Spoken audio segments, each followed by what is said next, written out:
गड़िया tent house आपकी तरफ से ये 50 रुपए का पुरस्कार मेरी तरफ से बारंबार नमस्कार धन्यवाद। हेलो मैम क्या बात है मैडम जी?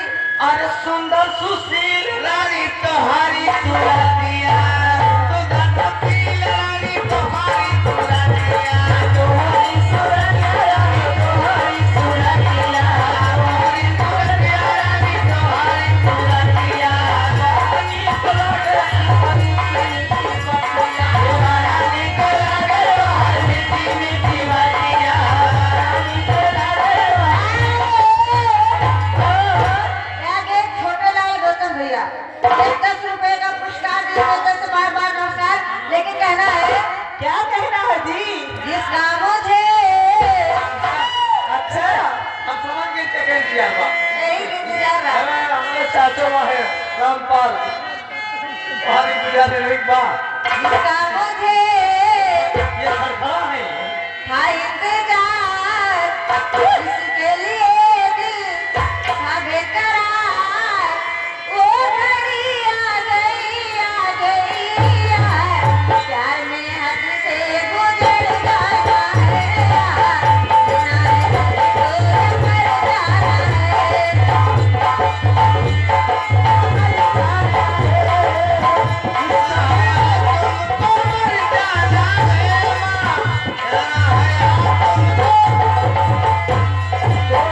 जान तेरा मुझ पे चला होगा किसी दिन ये फैसला वो घड़ी आ गई प्यार में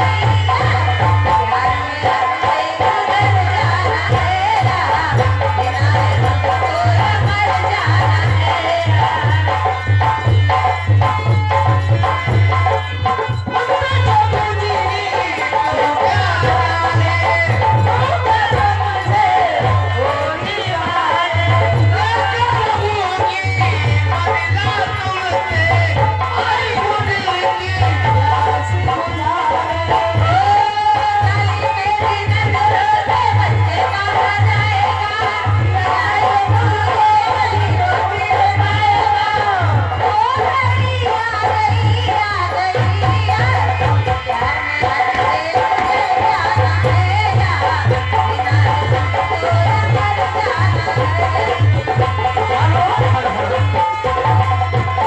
आप हैं अनिल अनिल बड़े भैया जी की तरफ से 10 रुपए का पुरस्कार गीत की फरमाइश क्या है? अरे हालिका का ही पियावा के अच्छा अरे तेरे ये हालिका का ही पियावा के अरे तेरे चलवे अरे नया अरे नया नया ड्राइवर हर नई धई धई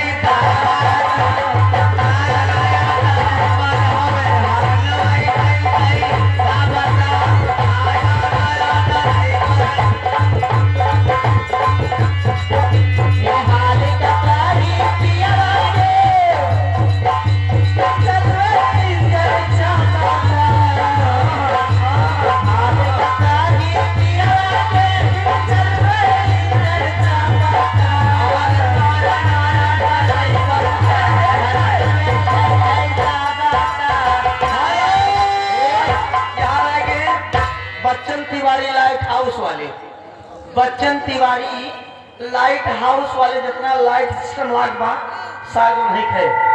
अच्छा 50 रुपया पुरस्कार दे कहा थे हो क्या नया नया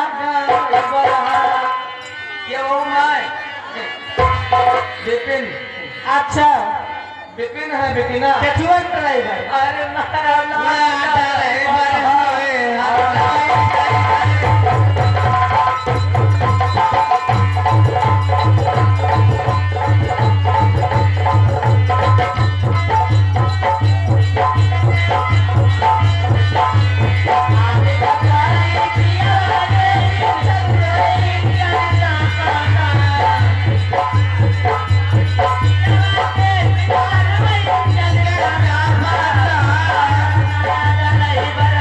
हर नवे धरी धरी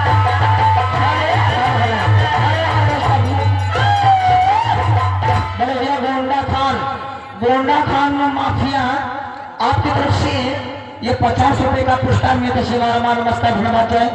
और कहा था हो क्या कहना है? अरे बोरिया चाहल बंदो और जवानी ये कर हो ये सब की है तुम्हारा इनका है। अरे बोरिया चाहल बंदो और जवानी अरे गोरिया चढ़ल बतो और जवानी। हाँ अरे जैसे चमका सुअर का पानी और कहीं दिए भूला जानी। अरे वो पानी आवा क्यों कहते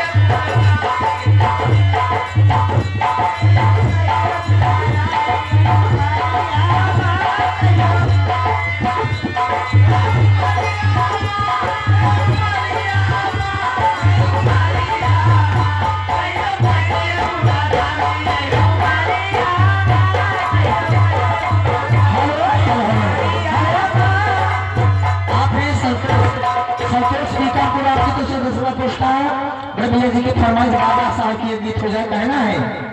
ए मैम कहा था हो हल कब तक रहबा बोला बाबा हो कब तक रहबा बोला बाबा हो आदिवासी के लाल कब तक रहबा बोला बाबा हो आदिवासी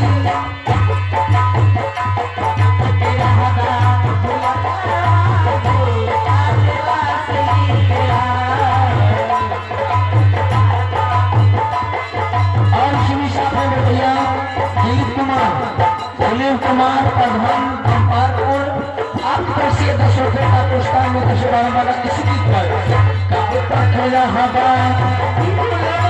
हो आदिवासी के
किरण जी आजा तू नॉर्मल लगा जो पास ठीक हमने चाचा पैर लगा के यहाँ पे आजा बड़ा जब शासी नगर में आएगा कि पत्थर पिसा के तभी मैदा नहीं हुआ और जो बाबा साहब के संविधान को काट में कोई माई का लाभ पैदा नहीं हुआ। अब तक रहबा बोले बाबा हो आदिवासी के लाल रहबा बाबा हो आदिवासी के लाल। इसी बीच में आ गए दिलीप प्रधान टीकी तिवारी की पूर्वा। उनकी तरफ से 10 रुपए का पुरस्कार है। मेरी तरफ से नमस्कार है। लेकिन कहना है क्या कहना है? अच्छा हाँ यही कहना है। अरे कहवा है आना बाबा भी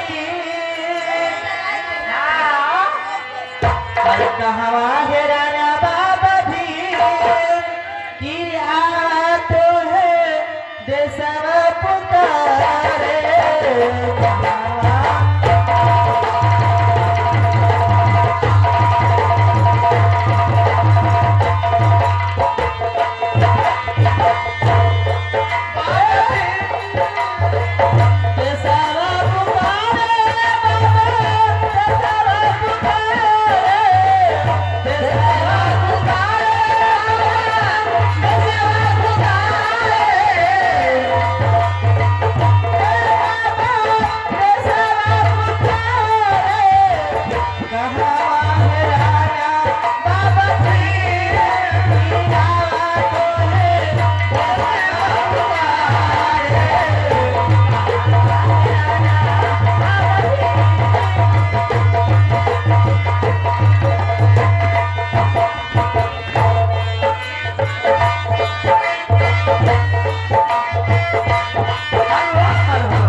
तिवारी लाइट हाउस उनकी तरफ से 20 रुपए का पुरस्कार मेरी तरफ से नमस्कार है।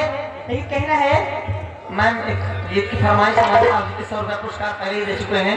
ठीक है हो जाए हाय अपनी कलम से हाय अपनी कलम से दई गया आजादी मैं अपनी कलम से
समय के हिसाब से हम लोग चलते हैं। हमारी एंट्री अब लगेगी तभी ही अच्छा लगेगा। हम और कहना है चलते चलते मैम जी हेलो आज बाजा तारे डीजे खोमा नाच बहुचा नामा बाजा तारे डीजे खोमा नाच बहुचा नामा बाजा तारे डीजे खोमा नाच बहुचा नामा बाजा तारे डीजे खोमा नाच बहुचा नामा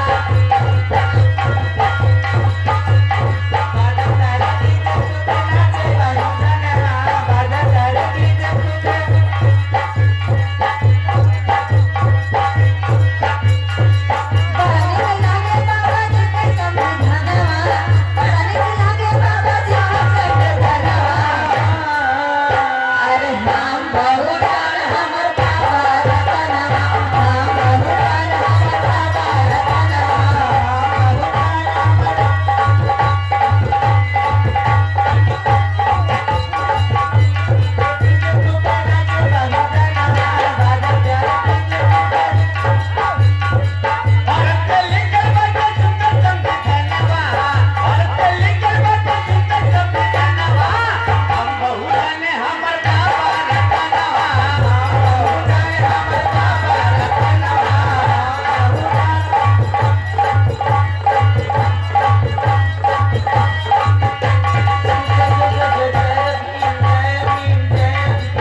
तरफ से 10 रुपए का पुरस्कार, मैं तरफ से बारम्बार नमस्कार धन्यवाद। तिवारी लाइट हाउस उनकी तरफ से 10 रुपये पुरस्कार आया था, उनकी फरमाइश से लेके गया है।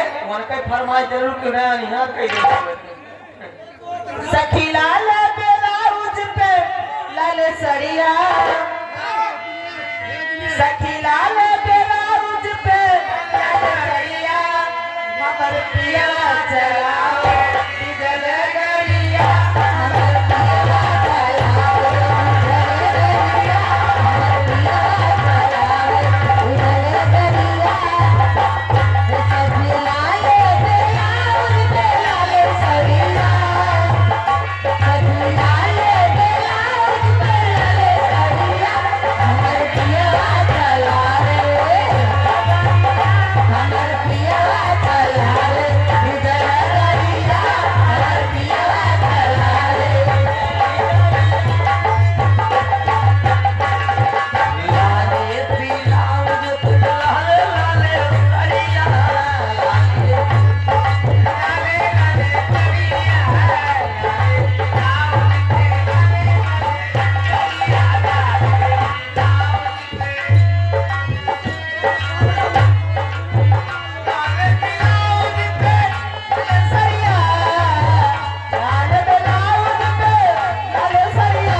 दिलीप प्रधान जी, जिसके पिया तिवारी कुरबा आपकी तरफ से 20 का पुरस्कार, हमारे तरफ से बारम्बार नंबर कहना है कुल भाई, ये के नाम है कहा का अरे सैया काली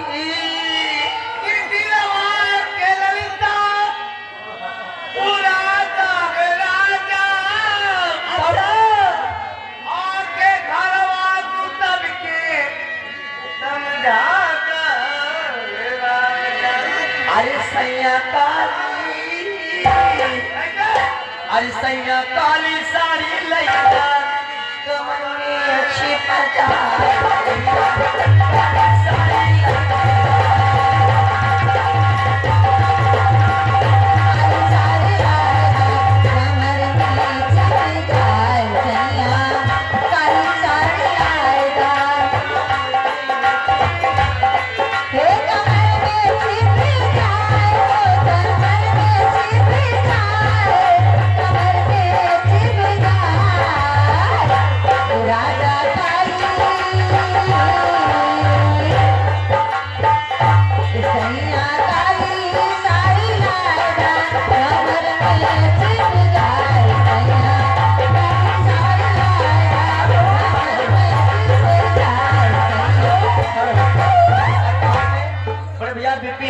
विपिन हमारे ठेकेदार आपकी तरफ से 50 रुपए का पुरस्कार, हमें तो से बारम्बार नमस्कार का। इसी बीच में आ गए चलते चलते मैं इसी बीच में आ गए रोहित शर्मा एंड सैलून उनकी तरफ से हेयर कटिंग सेंटर, उनकी तरफ से 20 रुपए का पुरस्कार है। मेरी तरफ से नमस्कार नहीं कहना है, लेकिन कहना है क्या कहना